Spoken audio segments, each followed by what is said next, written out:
Hey all, welcome back to my YouTube channel Forex with KFC. I hope you all are fine.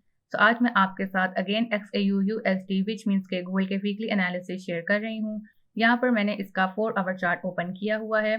सो देखेंगे कि हमारे पास gold में क्या structure available है, क्या ट्रेंड अवेलेबल है, क्या हाइज एंड लोज अवेलेबल हैं। लास्ट वीक के हवाले से बात करेंगे कि हमें इसके अंदर किस तरह की मूवमेंट देखने को मिली।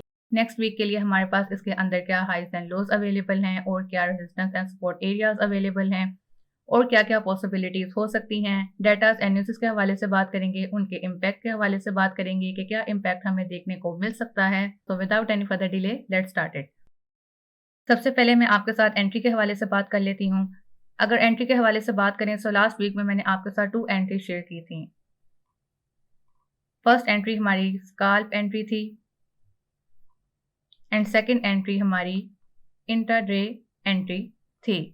अगर स्काल्प एंट्री के हवाले से बात करूं तो आपको पता ही है कि मैंने 1840 के नियर के प्राइस एरिया से एंट्री दी थी, लेकिन हमने देखा कि मंडे को गोल्ड हमें फर्दर डाउनवर्ड की तरफ आता हुआ दिखाई दिया और 1830 के प्राइस एरिया पर आया। उसके बाद हमें गोल्ड फर्दर डाउन आता हुआ दिखाई दिया और जो उसने हमें अपनी लो दी वो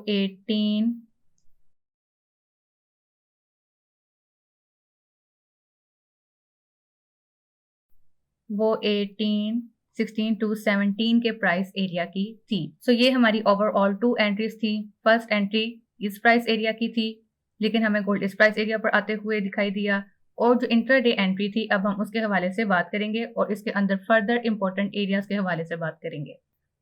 सो जो मैंने आपके साथ इंट्राडे एंट्री शेयर की वो हमारी 17 के प्राइस एरिया से थी। पहले हमने गोल्ड को 19 के प्राइस एरिया से 30 पर जाते हुए देखा, फिर हमने अगेन गोल्ड को डाउन आते हुए देखा एंड अगेन हमें 17 से इसके अंदर एंट्री देखने को मिली। हमें इस प्राइस एरिया से गोल्ड के अंदर लास्ट वीक में with the very safe SL 3 to 4 times entry मिली। तो जैसा कि आप देख रहे हैं और जैसा कि मैं आपको बता रही हूँ कि इस प्राइस एरिया से हमें इसके अंदर 4 टाइम्स एंट्री मिली है। सो विच मीन्स कि ये प्राइस एरिया गोल्ड का बहुत ही इंपॉर्टेंट प्राइस एरिया बन गया है। वो क्यों बन गया है? क्योंकि इस प्राइस एरिया पर हमें इसके अंदर अब कहीं ना कहीं ट्रिपल बॉटम भी बनता हुआ दिखाई दे रहा है। तो अगर आपने इसके अंदर वर्क किया है तो आपको इसके अंदर इजीली नियर टू 500 पिप्स मिलेंगे। सो ये वो एंट्रीज होती हैं जिनके लिए आप वेट करते हैं, आपको एक प्रॉपर एनालिसिस चाहिए होती हैं, अपना कंफर्ट जोन की तरह का एक लेवल चाहिए होता है और आप कहते हैं कि हमें इस तरह की एंट्रीज देखने को मिले। फर्स्ट एंट्री हमारी 1840 से थी, लेकिन जैसा कि आपने देखा कि गोल्ड ने उस प्राइस एरिया को रिजेक्ट किया, फर्दर डाउन आया और फिर जो प्राइस एरिया इसने अपने लिए फाउंड किया एज अ सपोर्ट वो 1817 के प्राइस एरिया का था। फर्स्ट हमें 1819 मिला, देन हमें 17 मिला और जो उसके बाद हमें लास्ट प्राइस मिला है फ्राइडे में वो 1810 का प्राइस एरिया है, जब हमारे पास यूएसडी का बहुत इंपॉर्टेंट डाटा था। डाटास के हवाले से और न्यूज़ के हवाले से मैं आपके साथ अपने टेलीग्राम चैनल पर ऑलरेडी शेयर करती रहती हूँ। सो अगर आपने मेरा टेलीग्राम चैनल ज्वाइन नहीं किया हुआ तो आप मेरा टेलीग्राम चैनल ज्वाइन कर सकते हैं।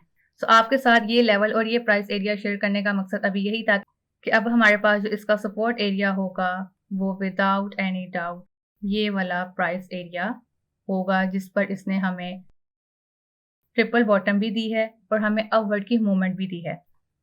और अगर अब इसके अंदर बात करें हाई प्राइस की, तो हमारे पास जो अभी का इसका हाई प्राइस अवेलेबल है वो 1835 के नियर बाय का है। और अगर आप इसके रेजिस्टेंस एरिया के हवाले से बात करें कि अब इसका नेक्स्ट वीक के लिए क्या रेजिस्टेंस एरिया अवेलेबल है, तो मैं इसके इस प्राइस एरिया को इसका रेजिस्टेंस प्राइस एरिया कंसिडर कर रही हूँ। अब आप इसके अंदर उसमें जिन प्राइस एरिया को कंसिडर कर सकते हैं वो 1839, 40 और 45 के लेवल हैं। नेक्स्ट वीक में हम देखेंगे कि गोल्ड इस प्राइस एरिया को, जिसको मैं हमेशा आपके साथ शेयर किया है कि this is a very significant price area, ये प्राइस एरिया बहुत ही अहमियत रखता है। नेक्स्ट वीक में देखेंगे कि ये इस प्राइस एरिया को अप्रोच करता है या नहीं। अगर हम ओवरऑल मार्केट के हवाले से बात करें और डाटा एंड न्यूज़ के हवाले से बात करें तो आपको पता होगा कि मार्केट में डिफरेंट टाइप्स ऑफ न्यूज़ देखने को मिल रही हैं, like Hamas and Israel wars, और उनका इम्पैक्ट हमें ओवरऑल मार्केट में देखने को मिल सकता है, फिर चाहे वो सऊदीया की तरफ से हो, चाहे वो अमेरिका की तरफ से हो, या चाहे वो तुर्की की तरफ से हो, ईरान की तरफ से हो, या चाइना की तरफ से हो। तो मार्केट में इन सब चीज़ों का इम्पैक्ट हमें नेक्स्ट वीक में देखने को मिल सकता है, नेक्स्ट वीक में तो नहीं, उससे नेक्स्ट वीक में। सो ये हमारे लिए एक लॉन्गर टर्म प्लानिंग भी हो सकती है, लॉन्गर टर्म ट्रेड्स भी हो सकती हैं, और हमें मार्केट में कल अगर मार्केट ओपन होती है तो इसके अंदर अप्स एंड डाउन्स भी देखने को मिल सकते हैं। गोल्ड हमें इस प्राइस एरिया को भी अप्रोच करता हुआ दिखाई दे सकता है, या हमें इसके अंदर कोई हैवी डाउनवर्ड मूवमेंट देखने को मिल सकती है। सो ये वो सब चीजें हैं जो मार्केट के साथ कहीं ना कहीं अटैच होती हैं, और इनका हमें इम्पैक्ट हिस्ट्री में भी देखने को मिला है। अगर आप गोल्ड में लॉन्गर टर्म काम कर रहे हैं तो आपको इसका बहुत अच्छे से पता होगा। सो अब अगेन हमें कुछ इस तरह का सिनेरियो देखने को मिल रहा है। देखेंगे कि हमें इसके अंदर फर्दर क्या मूवमेंट देखने को मिलती है, किस तरह की न्यूज़ेस आती हैं, उनका क्या इम्पैक्ट होता है। अगर डेटास एंड न्यूज़ेस के हवाले से साथ साथ बात करती चलूँ तो सीपीआई डाटा होगा नेक्स्ट वीक में, वेरी इंपॉर्टेंट यूरो का। उसके बाद हमारे पास एफओएमसी मीटिंग मिनट्स होंगे, the very crucial one, and further datas भी होंगे रिगार्डिंग फर्दर पेयर्स। सो अगर आपने वर्क करना है तो कॉशन के साथ वर्क करना है, मेक श्योर करना है कि आपके एसएल्स एंड लॉट साइजेस मैनेज रहें।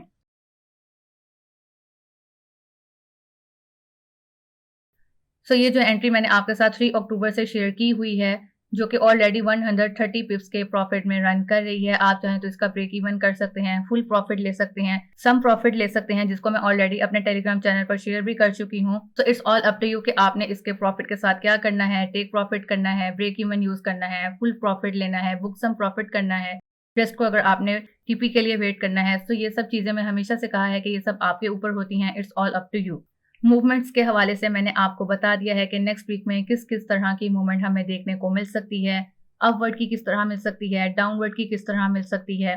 डेटास एंड न्यूज़ेस के हवाले से मैंने आपको बता दिया है ओवरऑल हमारे पास क्या न्यूज़ेस एंड सिचुएशंस अवेलेबल हैं, क्या सिनेरियोज बन रहे हैं, हमें किस तरह का इम्पैक्ट मिल सकता है, और हमें इसके लिए तैयार रहना होगा, मैंने आपके साथ शेयर कर लिया है। सो आई होप कि ये सब चीज़ें आपके लिए हेल्पफुल होंगी जब आप ट्रेड करेंगे। सो आपको आइडिया होगा, आपको पता होगा कि आपको किस किस तरह से कॉशन लेनी है।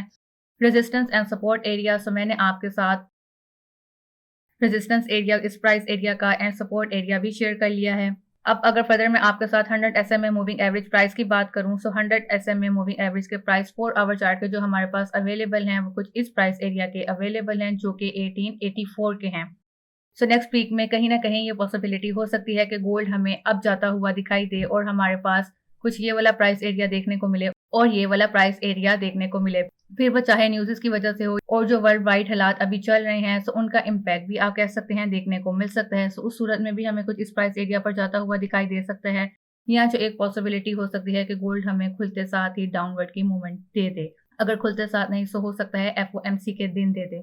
तो आपके लिए मैं यही कहूंगी हमेशा की तरह कि अगर आप न्यू भी हैं तो आप मार्केट को जब डेटास एंड न्यूज़ेस हों तो मार्केट को वॉच करें, आप वही ट्रेड करें जिसके लिए आप कॉन्फिडेंट हो। जैसा कि मैंने आपके साथ एक गोल्डन ट्रेड, एक गोल्डन एंट्री शेयर की थी जिसमें आपको बार बार प्रॉफिट मिले, आपके जो भी एसएल्स हुए, अप्स एंड डाउन की मूवमेंट हुई, वो आपको विद इन अ वीक ही रिकवर होती हुई दिखी। एक बार नहीं, 2 बार नहीं, 3 बार नहीं, 4 बार, चार बार आपको एक प्राइस एरिया से with the safe SL entry मिली। आपको पता था कि आपका एसएल क्या है, आपका टीपी क्या है। रेस्ट आपने एंटर खुद होना होता है, वर्क भी खुद करना होता है। एनालिसिस जो होते हैं वो मैं आपके साथ शेयर कर लेती हूँ। अब अगर आरएसआई के हवाले से बात करें, सपोर्ट आवर चार्ट की हमारे पास जो आरएसआई अभी के लिए अवेलेबल है, अगर इसके अंदर मैं आपके साथ शेयर करूं स्ट्रक्चर, सो ट्रेंड लाइन से जैसा कि आप देख रहे हैं कि हमें इसके अंदर कुछ इस तरह का स्ट्रक्चर देखने को मिल रहा है। सो विच मीन्स कि हमें गोल्ड ऊपर जाता हुआ दिखाई दे सकता है कुछ इस प्राइस एरिया तक। और अब अगर इसके अंदर मैं प्राइस की बात करूं कि इसके प्राइस क्या अवेलेबल हैं, सो इसके प्राइस हमारे पास अभी के लिए अबव 50, और अगर एग्जैक्ट की बात करें तो वो 52 के अवेलेबल हैं। लास्ट वीक में जो हमारे पास अवेलेबल थे वो अंडर 50 थे, लेकिन इस वीक में हमारे पास अबव 50 अवेलेबल हैं। मैंने आपके साथ जो लास्ट वीक के एनालिसिस शेयर किए थे, अगर आपने उनको वॉच नहीं किया या अगर आपने उनको मिस कर दिया है तो आप उनको जाकर देख सकते हैं। लिंक मैं आपको डिस्क्रिप्शन में दे दूंगी, क्योंकि वो एनालिसिस मैंने आपके साथ D1 पर शेयर किए हुए हैं और वो बहुत ही डिटेल एनालिसिस हैं लेवल्स के हवाले से। अगर आपने मिस किया है तो आप उनको भी वॉच कर सकते हैं। सो आई होप कि मैं आपको गोल्ड के एनालिसिस अच्छे से समझा पाई होंगी, resistance area, support area, datas analysis के हवाले से, और जो हमें वर्ल्ड वाइडली एक पैनिकिंग मूवमेंट देखने को मिल रही है, जो एक वॉर चल रही है, उसका इम्पैक्ट हमें मार्केट में क्या देखने को मिल सकता है, मैंने आपके साथ वो भी शेयर कर लिया है। सो मेक श्योर करिएगा कि आप अपने लॉट साइजेस को और अपने बैलेंस को ज़रूर मैनेज करके वर्क करिएगा। रेस्ट मैंने आपके साथ जो भी पॉसिबिलिटीज़ थी उनको शेयर कर लिया है। जो हमारे पास ट्रेड अभी के लिए चल रही है, हम इसी को नेक्स्ट वीक के लिए भी कंसिडर कर रहे हैं। नेक्स्ट वीक में देखेंगे कि हमें गोल्ड किस प्राइस एरिया पर आता हुआ दिखाई देता है। अगर फर्दर इसके अंदर एनालिसिस होंगे तो वो भी मैं आपके साथ अपने टेलीग्राम चैनल पर ज़रूर शेयर कर लूँगी। सो अगर आपने मेरा टेलीग्राम चैनल ज्वाइन नहीं किया हुआ तो आप मेरा टेलीग्राम चैनल भी ज्वाइन कर सकते हैं। आई होप कि ये सब चीज़ें आपके लिए हेल्पफुल होंगी। अगर आपको फर्दर कुछ पूछना हो तो आप कमेंट सेक्शन में पूछ सकते हैं। And also like, subscribe and share my channel. So see you in my next video. Have a great day. Bye bye.